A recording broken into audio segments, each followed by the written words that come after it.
जय हिंद स्टूडेंट्स, कैसे हैं आप सब। उम्मीद है बहुत अच्छे होंगे और बहुत अच्छे से अपनी पढ़ाई को कर रहे होंगे। तो जैसा कि आपको बताया ही जा चुका है कि आपका एग्ज़ाम हाफ ईयरली एग्जामिनेशन बहुत जल्दी होने वाला है। 9 अक्टूबर से उसकी डेट शीट आपको दे दी गई है। साथ में रिलेटेड सब्जेक्ट्स के आपको सलेबस भी बता दिए गए हैं।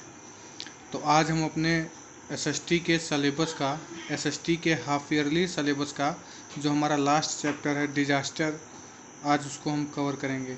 और हमारे ये इन्वायरमेंट पार्ट, हमारा एसएसटी जो है क्लास 5th का, वो 4 पार्ट्स में डिवाइडेड है: हिस्ट्री, ज्योग्राफी, सिविक्स और इन्वायरमेंट।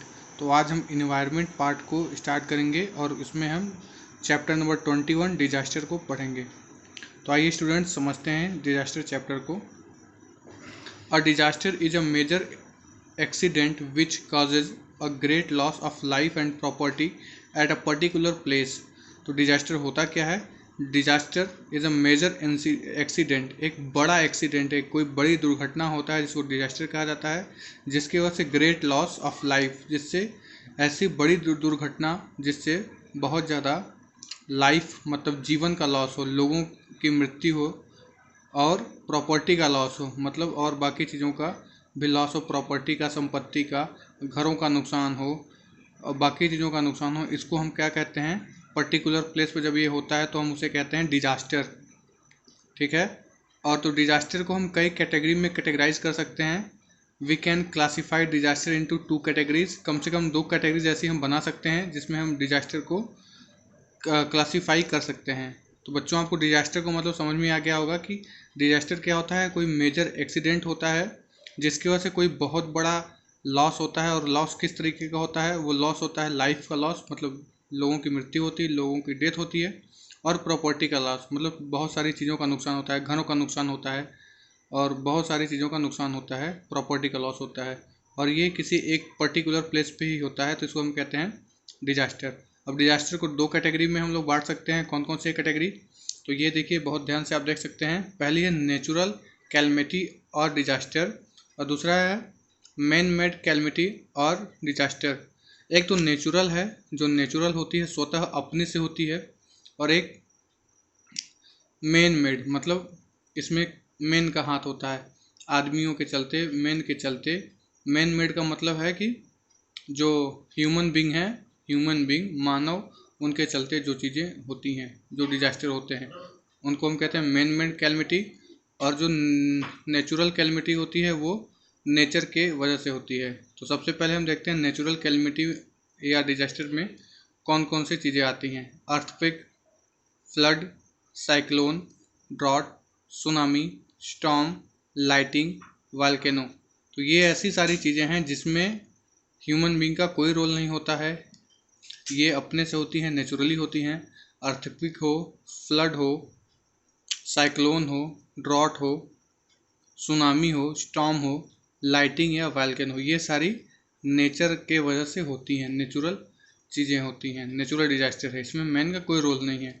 लेकिन जब दूसरी तरफ हम देखते हैं मैन मेड कैलमिटी और डिजास्टर, उसमें हम देखते हैं फॉरेस्ट फायर। जंगलों में जो आग लगती है वो आग अपने से लगती नहीं होगी, किसी न किसी ह्यूमन बींग या किसी न किसी आदमी के या मानव के द्वारा ही लगाई जाती होगी।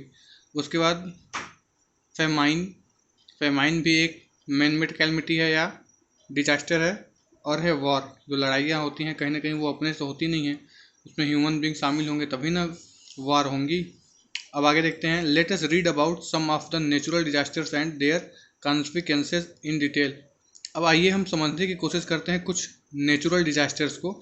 हमने पढ़ लिया कि डिजास्टर के दो डिजास्टर को हम 2 तरीके से क्लासीफाई कर सकते हैं, एक तो हो गया नेचुरल और एक है मैन मेड। तो अब हम नेचुरल जो डिजास्टर हैं, कुछ नेचुरल डिजास्टर्स के बारे में, उनके बारे में डिटेल से जानकारी जानते हैं। तो सबसे पहले हम देखेंगे फ्लड को। फ्लड में क्या होता है?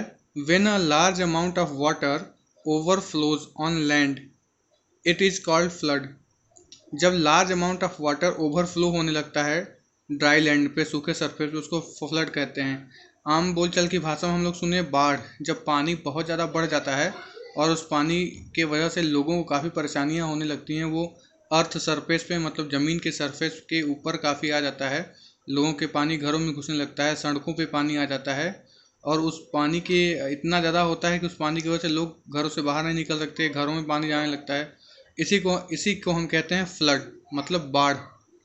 During monsoon water bodies like reverse overflow flooding the nearly areas. होता क्या है कि जब मानसून का सीज़न आता है, मानसून का सीज़न मतलब जो हमारा बरसात का सीज़न होता है, जून जुलाई स्पेशली बात हो रही है, जून जुलाई के टाइम बहुत सारी बारिश होती है। तो जो वाटर बॉडीज होती हैं, वाटर बॉडीज मतलब जहाँ वाटर स्टोर होता है, जैसे रिवर हो गया, तो रिवर में पानी बहुत ज़्यादा भर जाता है तो ओवरफ्लो होने लगता है, रिवर के लेवल के ऊपर चलने लगता है। और ये क्या होता है कि आसपास के जो एरियाज होते हैं, आसपास के जो घर होते हैं, आसपास के जो रिहायशी इलाके होते हैं, उन जगहों पे पानी पहुंच जाता है और वहाँ के लोगों को इस पानी से काफ़ी दिक्कतों का सामना करना पड़ता है। Many families lose their houses and their family members. और होता क्या है, जब पानी घरों में घुसने लगता है तो बहुत सारे लोग अपना घर छोड़ के भाग जाते हैं, अपनी जान बचा लेते हैं, लेकिन बहुत सारे लोग जान नहीं बचा पाते हैं और वो घरों में ही अपने उनकी डेथ हो जाती है। तो इससे हमको पता चलता है कि फ्लड से बहुत सारे फैमिलीज़ का लॉस होता है, बहुत सारे लोग अपने घरों को खो देते हैं, उनका घर बर्बाद हो जाता है बाढ़ से, फ्लड से। और बहुत सारे लोग तो अपने फैमिली मेम्बर्स मतलब अपने घर के लोगों को भी बाढ़ की वजह से, फ्लड की वजह से खो देते हैं। तो आप समझ सकते हैं कितना बड़ा ये डिजास्टर है। अब हम देखते हैं ड्रॉट को, पढ़ते हैं कि ड्रॉट क्या होता है।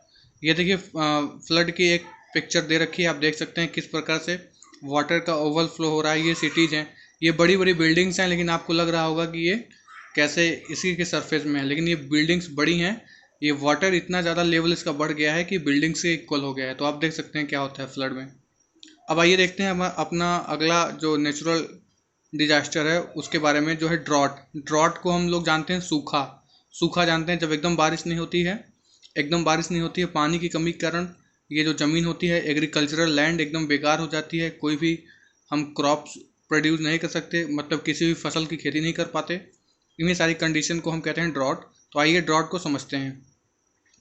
When the soil of particular area dries up and crops get damaged due to lack of rainfall, it is called a drought। तो होता क्या है कि जब किसी पर्टिकुलर एरिया में ऐसा होता है कि किसी पर्टिकुलर एरिया में बारिश होती ही नहीं है और मिट्टी क्या होती है, पूरी सूख जाती है।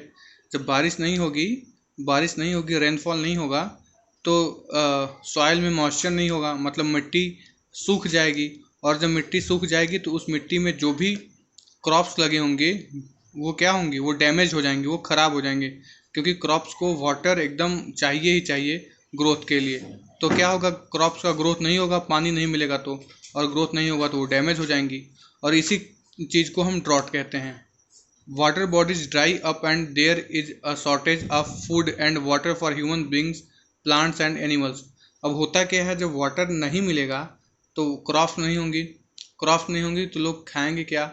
जब बारिश ही नहीं होगी तो आप धान की फसल को कैसे बोएंगे, और आप अगर धान की फसल को बो देते हैं, बारिश नहीं हुई तो आपकी फसल बर्बाद हो जाएगी, तब आप क्या खाएंगे, तो आप चावल कैसे खाएंगे पूरे साल। तो इसका ये नुकसान होता है कि बहुत सारी दिक्कत आती है, फूड की समस्या आती है, खाने की बहुत समस्या होती है ड्रॉट की वजह से।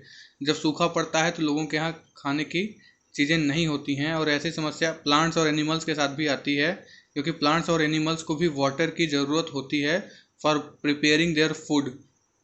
सो you can understand how effectful this drought is.